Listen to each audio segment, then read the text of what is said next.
everybody, and welcome to the Daily Racing Form Race of the Day, presented by DRF Bets. I'm Dan Illman, along with Mike Beer, in our Race of the Day for Sunday, October the 16th, race number 7 at Keeneland. It's the Grade 3 Franklin Stakes. Fillies and mares going 5.5 furlongs on the turf. Let's take a look at this overflow field. Please scan the QR code for Race of the Day access on mobile. Nice group in here, Mike. 12 horses in the body of the race, 13 through 15 on the also eligible list, and you got a Breeders' Cup winner in here. That's the 6 Twilight Gleaming, who took the Breeders' Cup Juvenile Turf Sprint against the boys last year and is coming into this race on a 2-race win streak. I guess she might be the horse to beat, Dan. I only say that because I feel like some of the older fillies and mares that she's facing in here might not be in the best form of their career right now. I still think she's going to have to improve to win this race, though, and it's not like she's going to be a great price.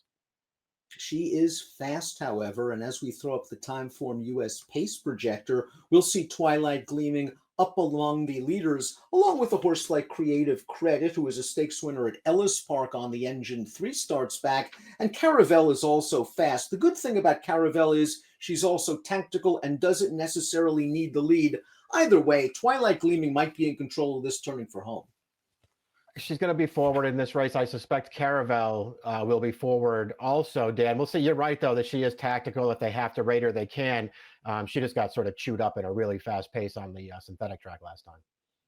A horse that does have good tactical speed is breaking from the inside post. It's the number 1 Star Divine, Adam Beschizza aboard for Jorge Abreu. I've always been a fan of this horse. She was a stakes winner last year at Saratoga. Then she went to the sidelines for a while, but she did run well at Keeneland off the layoff in her seasonal debut, and then ran just fine in the Intercontinental. If you want to argue maybe she was pace compromised in the Caress, and maybe she didn't care for that undulating Kentucky down surface, I wouldn't argue.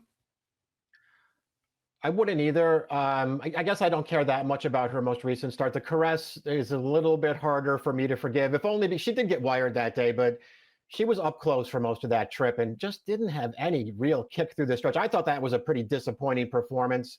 But otherwise, she's rock solid. She should get a good trip in this race. She'll probably be a fair price. I'm not way against this horse. The number 2 is Caravel, and Caravel was beaten as the favorite last time out in the Grade 2 Presque Isle Downs Masters. That race, of course, over a Tapeta surface, and while she has run very well on synthetic in the past, I think it's safe to say that she's slightly better on turf. Her race 2 starts back in the Smart and Fancy was a good, solid performance, and maybe she just went too fast at Presque Isle last time out in a race that was dominated by closers. Yeah, I thought she had a pretty big excuse last time, just going too fast. As you've already pointed out, she's pretty tactical, though. So if this pace gets fast, she is capable of sitting just off it and still running well, as she did when she won the Smart and Fancy 2-back. I still am not quite convinced she ran the best race that day, Dan, but it was certainly a nice bounce-back effort for her because in the Caress prior to that, she got bumped at the start, didn't go aggressively, and then didn't really run that well. Big class test for the 3, Carabine Dorada going out for Joe Talamo and Paolo Lobo. This one's stakes placed on synthetic, coming off a likable win at Kentucky Downs, although that race was against much weaker horses going 7/8 of a mile. She sat a very good trip in the second flight, but once she got to the outside and in the clear, she pretty much inhaled the pace setters and went on her way. Does she have to improve? Yes. A bigger question mark might be the distance. This distance could be too sharp for her. Yeah, that's what I was wondering. I really did like her race last time, but 7 furlongs at Kentucky Downs is totally different than 5.5 here. So we'll see if she handles a cutback, but she's a pretty tactical horse as well. And as I've already sort of referenced earlier on, there are some good horses in here, Dan. I think several of them are coming in sort of subpar form, and that might open this race up a little bit.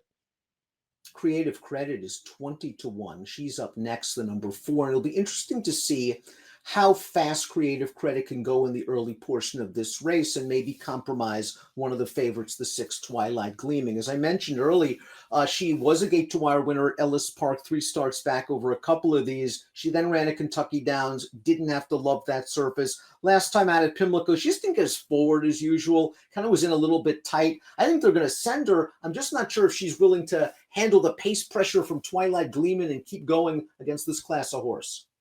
That was my concern as well. Just not quite sure that she's good enough. The win 3 back was actually a decent effort. She got absolutely loose on the lead there, though, Dan. I don't think she's going to get loose here. And I just don't love that Ellis Park race three back all that much from a just from a form standpoint. She was fine in there, but the horses behind her, I just didn't think ran that well. The 5 is Have a Good Day, and she's somewhat interesting in here. I think she's still unexposed in North America, and she was a Group 3 winner in France earlier in her career. Tell me about the Galway, Mike. It says in tight on the inside of the 8th pole. I thought she ran pretty well that day considering the layoff. Yeah, I did too. It is a race where she was in a really good position throughout the running of that race, but she could not get to the outside in the stretch, and so Castellano had to try to come up the inside, and the horse that was on the lead, who wound up finishing third in there, just never gave her any room. She could not get through down there. It's hard to say how much run she actually had, Dan, but she was certainly compromised that day. She was pretty bad last time at Kentucky Downs. Those are races that I'm, usually willing to give them the benefit of the doubt, though. I wonder. I thought she was a little interested in here at a big price. I agree, especially if the pace seats up. Like you, I'm willing to forgive that performance, even though it was dull last time out in the Music City. That was a race that produced a couple of next out winners on dirt, one winning with an 86 buyer at Hawthorne. Twilight Gleaming's up next. Let's watch her last start. They sent her to Del Mar, going 5/8 of a mile in the Daisy Cutter. She took pace pressure. She's on the outside. She keeps right on going, and she beat an okay field. Legs galore. The third place finisher would come back to run second with an 87 buyer and an allowance race. She's a legitimate sort of sprinty middle distance type turf graded stakes horse out in Southern California. She's one of the ones to beat, but I can understand if you're saying, I don't see the edge. She's facing older horses and she's going to be a short price. Yeah, I mean, that's kind of how I wanted to look at her. I do think she has upside, though. And when you get right down to it, Dan, it's hard to find a race where she did not show up. She did lose off the layoff over this course back in April, but she ran pretty well that day facing the boys again, and just getting run down late by a pretty good horse. I don't know. I don't have like huge knocks on her. I just doubt I would bet her at a short price. Up next is the 7, Toby's Heart. And Toby's Heart's always been a solid horse throughout her career, and she has won over this course and distance during the spring meet back in 2021. Her last race again at Kentucky Downs, she really didn't fire her best shot. Her race before that, she came from out of it. She got wired by Creative Credit. At this point in her career, though, it seems that she's lost whatever vestiges of tactical speed she once had. It seems she's now a true one-run closer. Yeah, I'm just really concerned about her recent form more than anything else. Personally, as far as I'm concerned anyway, when I look at these horses, if you told me they were all going to show up and just run their best race, I'd be happy to take Toby's Heart in here because to me, she's a really, really good turf sprinter. Her last few races, though, leave an awful lot to be desired. I don't know what happened in the Caress at Saratoga. She didn't break that great. She got outrun. She didn't do anything in there. The Ellis Park race after that, I saw no excuse for her. She did not finish hard at all in that race and just got third. And listen, I know that last race as it was at Kentucky Downs, she was terrible in there. I don't know. I feel like she's totally lost her form, and it concerns me. The number 8 is Bout Time. If you want to say she's a very lightly raced filly, she's got tactical speed and a nice outside post and can work out a good trip, that's fine. She's also a stakes winner going 5.5 at Monmouth. I wonder if she was exposed a little bit in the Caress, though, Mike, because the trip was there for her. She sat right outside the pace setter. It didn't seem like they were going very fast, and she just didn't have anything in the stretch. That was my concern too. I didn't think she ran well at all in that race. Prior to that, she was fine. She is still lightly raced. Cherie DeVoe really knows what she's doing, and she's given this filly a little bit of time after that Caress. So maybe there was just some kind of a little issue. If she can come back here and take one more step forward, she can win this race. Here's a horse stepping up in class and sharp form. The number 9, Thundering Creed. She just won an allowance race at Kentucky Downs. The race will show you. And she came from off of the pace. Now, this is not the strongest field in the world, but she did come from out of it. She was pretty game to win at a decent price. At least you can say she's coming into this race in good form. Must she improve stepping up? Absolutely. Yeah, she's going to have to improve quite a bit, it seems like. I guess the argument to be made for her, Dan, is maybe she's just a better horse on this surface and perhaps even synthetic. It feels like she's certainly better on synthetic than she is on dirt. They finally got her to turf last time, and she maybe ran, one of the best races of her career. Those are all positive. She's going to be a big price in here. There are a lot of things to like about the number 10, Change of Control, a horse that likes to win races, closing in on $1 million in career earnings. They thought enough of her to run her against the boys in the Jaipur back on Belmont Stakes Day, and she was far from embarrassed. Now, I wonder if her price actually moves up because folks are going to look at her last running line and say she was bad. I just think she doesn't like synthetic at all. They took a chance for a big pot of money. Her prior race, the Smart and Fancy, was just fine. Yeah, I agree with you. I feel like maybe that last race, you're just supposed to give her the benefit of the doubt. She'd never run on that surface before. They tried it. It didn't work out. They're back to turf here. This is what she wants to do. Personally, I think she was best in the Smart and Fancy. That's not a knock on Caravel, but this horse had tons of trouble getting clear in the stretch of that race over behind horses, and her rider just had to keep angling and angling and angling. He finally got out. It was way too late. She still almost won. She's one of the horses in here who has back form, and I'm not really concerned about what she's been doing recently. I think she's still in good form. And she has back form at Keeneland. She handles the surface. It can be troublesome for some horses. The 11 is Brooke Marie, who finished ahead of 5 of these rivals last time out with an even 4th at Kentucky Downs. It was an okay performance for a mare that found a good spot earlier this year when winning the Monrovia going down the hill at Santa Anita.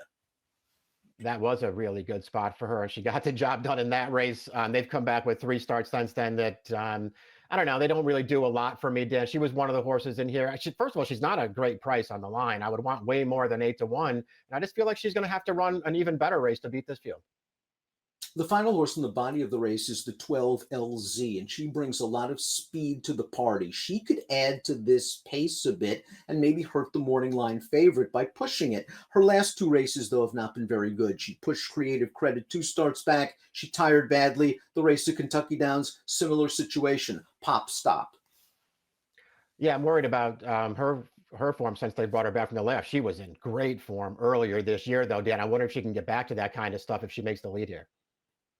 If there is a scratch in this race, of the also eligibles, I think the 13 Illegal Smile is a major contender in here. Good third in the Smart and Fancy for Wesley Ward. She's fairly lightly raced. She loves Keeneland, and she's pretty tactical as well. You love that horse. Every time we do a race that she's in, you want to pick that horse. You're her biggest fan. She's all right. I agree with you, though. She ran fine last time. She could win you. She has to get in first. She's 4-1 on the morning line. Before we get to our top selections, please click the subscribe button on the Daily Racing Form YouTube channel for all the latest DRF video franchises. Top pick time for a wide open edition of the Grade 3 Franklin Stakes. Change of control, rock solid, getting back to her best surface, that being turf. And she's just a consistent, solid horse that on turf at least always seems to show up. Yeah, I just think she makes a lot of sense in here. So I'm going to take her on top in this race. I thought long and hard about the 5, Dan. Have a Good Day. I'm not quite convinced, but at 30-1 on the morning line, I'll probably use her. We both respect the Breeders' Cup winner, Twilight Gleaming. We both have her second. Carabin Dorada's got to be a good price in this race. I was just visually impressed by the way she won at Kentucky Downs last time out. Turning back to 5.5 worries me. Is she just going to be out-sprinted in the early portion of this race and be left with too much to do? At 15-1 or so, I might pay to find out. 10-6-2-5 for Mike, 3-6-1-11 for me. It's the Grade 3 Franklin Stakes, the feature at Keeneland on Sunday.